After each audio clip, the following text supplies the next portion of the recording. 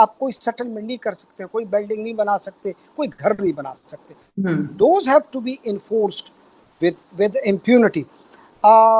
درخت کاٹنے پہ آؤں تو میں پچھلے 6 دنوں سے ایک ہی راگ الاپ رہا ہوں, راگ ملہار کہہ رہا ہوں, اور اس میں کہنا یہ ہے کہ جی جو انگریزوں کے ہاں سنگین ترین جو جرم ہوتا ہے اسے وہ لوگ فیلنی کہتے ہیں, وہ اس سے بڑا جرم کوئی نہیں ہوتا. تو میں یہ سمجھتا ہوں کہ تعزیرات پاکستان کے نیچے درخت کاٹنے کو فیلن ڈکلیئر کر دیں, کوئی بھی درخت نہیں کٹے گا. آپ کو پتہ ہے باہر کے ملکوں میں انہوں نے اس کے لیے وہ کوڈ بارز لگائے ہوئے, and each and every tree has a code bar. تو اس کو کاٹتے وقت لوگ 10 دفعہ سوچتے ہیں. آپ کو کینٹونمنٹ ایکٹ کے نیچے جو لوگ کینٹونمنٹ میں رہتے ہیں میری بات سمجھ جائیں گے, ان کے گھروں کے درخت جو ان کے گھروں کے باہر کے درخت اس کی صرف شاخیں کاٹنے کے لیے بھی they have to have an application submitted to the cantonment board, اور ان سے اجازت لے کے وہ درخت کاٹتے ہیں. یہ ہم جنگل کے جنگل غائب کیے چلے جا رہے ہیں, there is no law.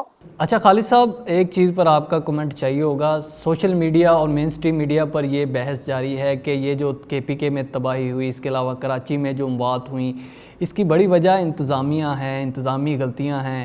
اور یہ بحث کی جا رہی ہے کہ پاکستان کے جو شہر ہیں وہ ان کو صوبے بنانا چاہیے, یہ بہت بڑے شہر ہیں, اور یہ کہا جا رہا ہے کہ پاکستان کو 32 کے قریب صوبوں میں ڈیوائیڈ کیا جائے تاکہ اس طرح کے مسائل کا جو ہے اچھے سے حل نکل سکے. آپ کا کیا رائے ہے اس بارے میں؟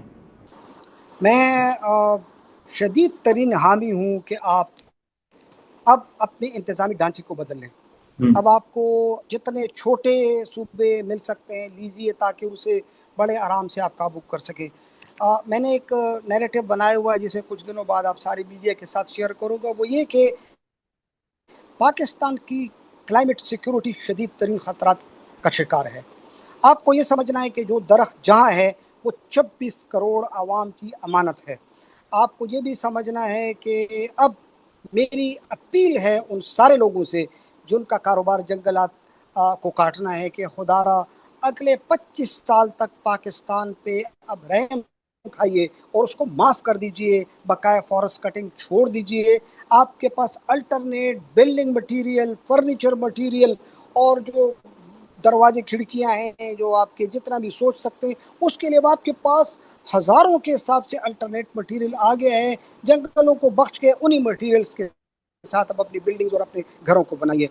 آپ نے انتظامی فیلئر کی بات کی.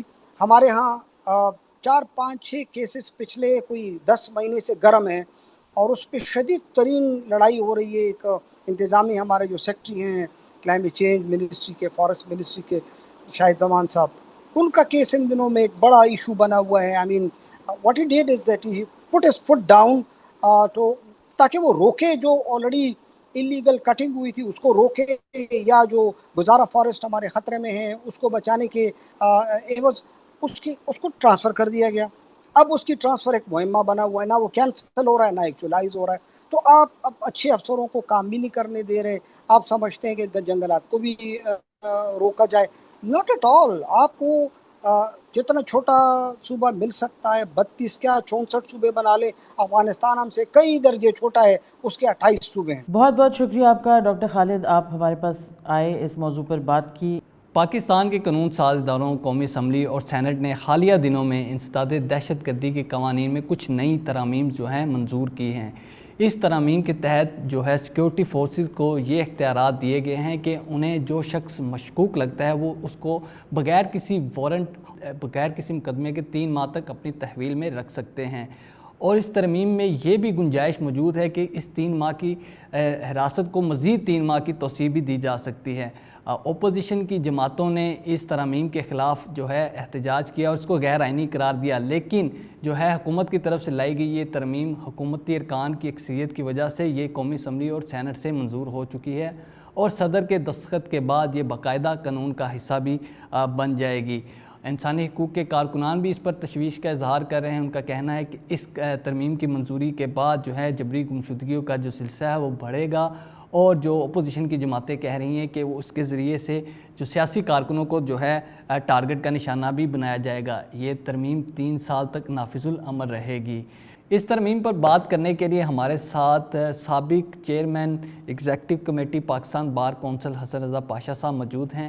بہت شکریہ پاشا صاحب، آپ نے رائٹس واچ کو وقت دیا. بتائیے گا ان جو ترمیم جو لائی گئی ہیں ان میں کیا کچھ شامل ہے اور کیا اختیارات دیے گئے ہیں سیکیورٹی کے جو ادارے ہیں ان کو؟ اس میں کوئی شک نہیں ہے کہ پاکستان کے جو موجودہ حالات ہیں، خاص طور پہ ٹیررزم کے حوالے سے اور بیرونی مداخلت کے حوالے سے، تو اس میں قانون سازی ضروری تھی، ہونی چاہیے، اور ٹیررزم سے اپنے ملک کو اور شہریوں کو بچانا وہ بہت ضروری ہے.